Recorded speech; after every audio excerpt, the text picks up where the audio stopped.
भसी दरिंदा part 2। Good morning, have a nice day. Hello India. बड़ों को ढेर सारा प्रणाम, छोटों को ढेर सारा प्यार। और मेरे सारे सब्सक्राइबर कैसे हैं आप सबको ढेर सारा Ram Ram, Ganpati Bappa Morya. Welcome back to my YouTube channel Simi के डायरी ऑफिशियल में आप लोगों का ढेर सारा स्वागत है।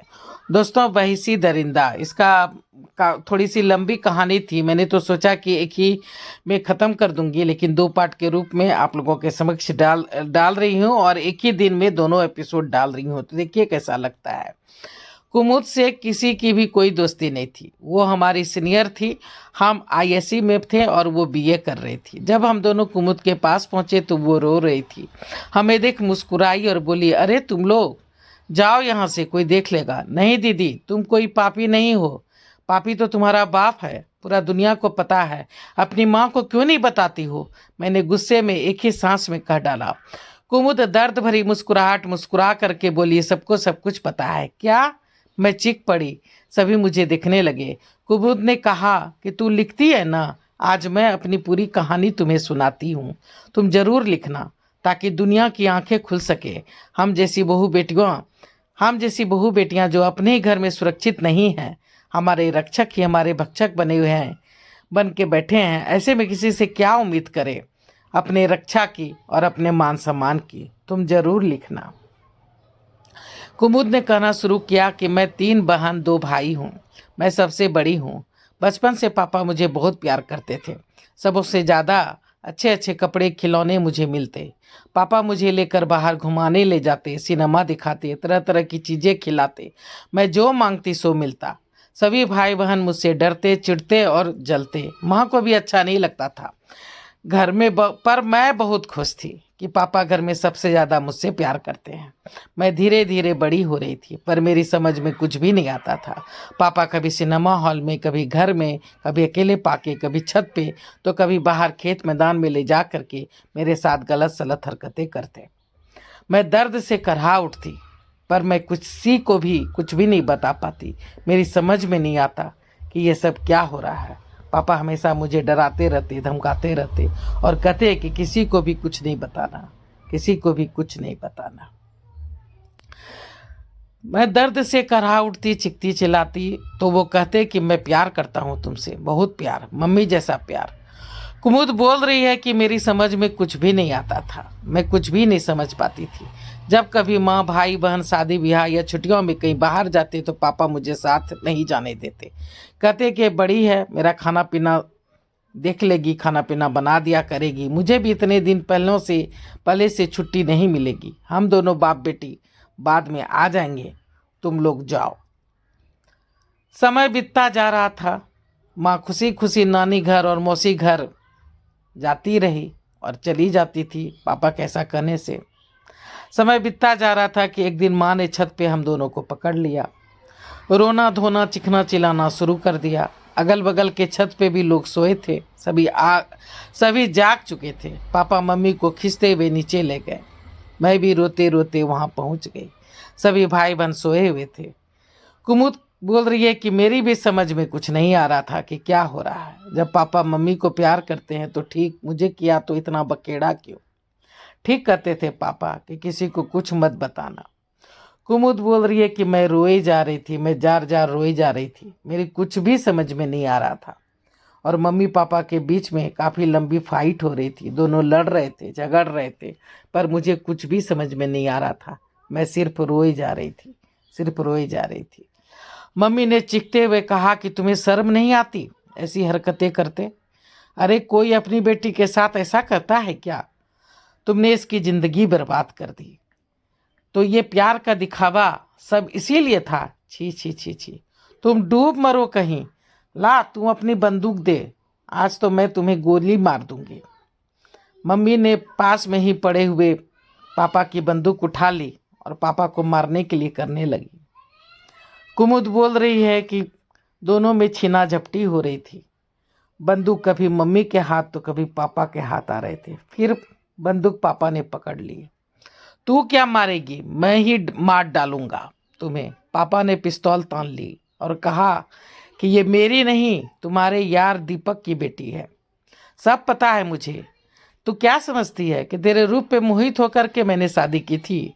नहीं, एक ऑर्केस्ट्रा में नाचने वाली लड़की, पता नहीं कितनों के साथ मुंह काला किया होगा। मेरी तो बुद्धि भ्रष्ट हो गई थी जो तुझसे शादी कर लिया, घर बार छूट गया, जायदाद से बेदखल हो गया। वो तो गनीमत थी कि ये नौकरी मिल गई, ढेरों पैसा कमाया, घर बनाया, वरना तेरी चक्कर में तो मैं बिक चुका था। पापा अंट संट बकते रहे, अनाप शनाप बकते रहे और पता नहीं क्या क्या बोलते रहे। मम्मी को दोषी ठहराते रहे और बोलते रहे कि तुम्हारे कारण ही आज मैं कहीं का नहीं रहा। मेरे घर बार छूट गए, मेरी सारी संपत्ति मुझसे छूट गई। मम्मी बोलती है, अरे पापी, ये तेरी बेटी है, तेरी। पापा बोल रहे थे, चल छिनार, झूठ बोलती है।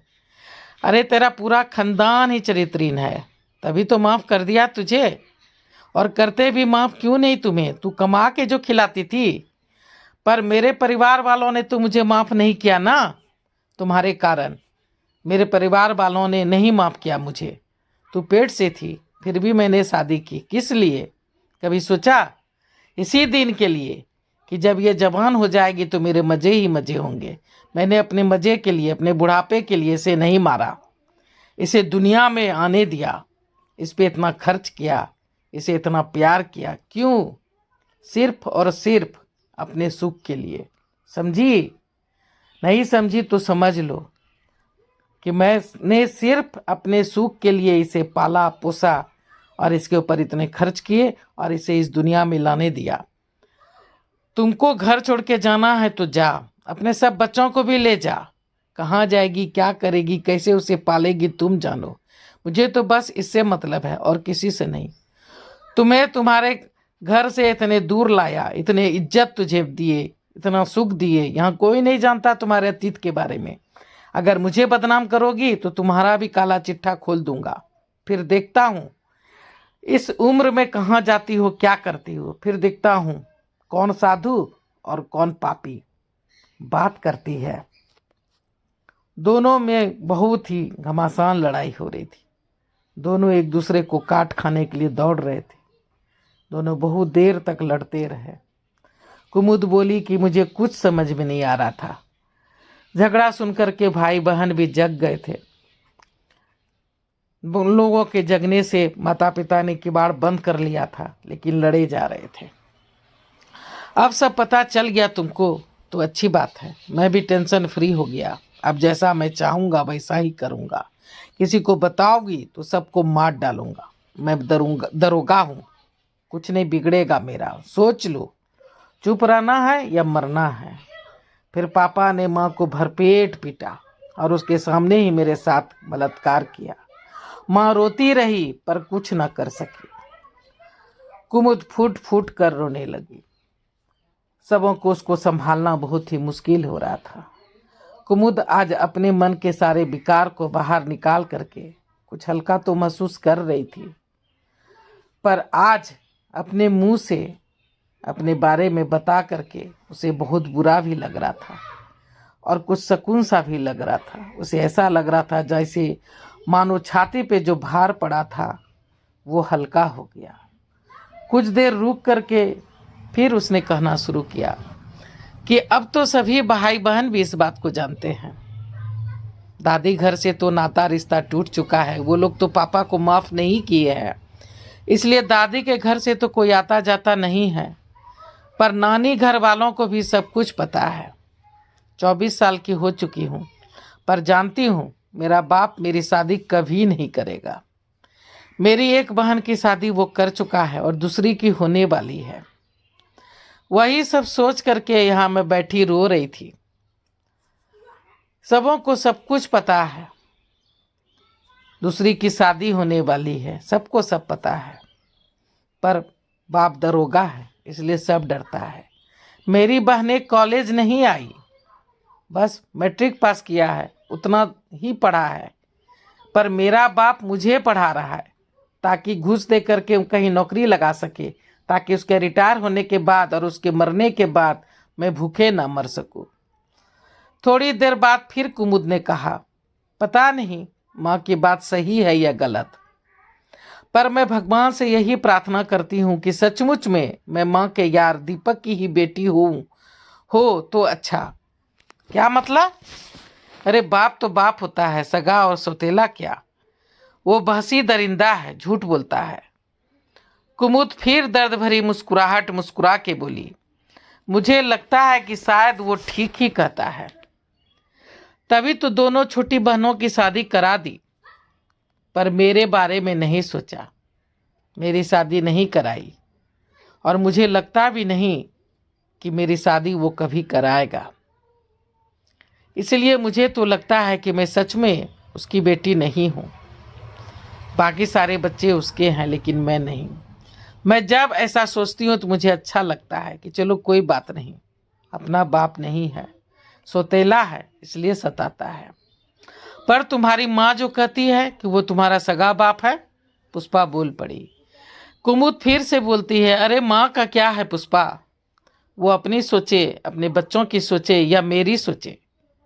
चलो एक बलि दे करके अगर सब ठीक है, सब खुश है तो कोई बात नहीं। मेरे ही किसी बुरे कर्मों का फल है ये।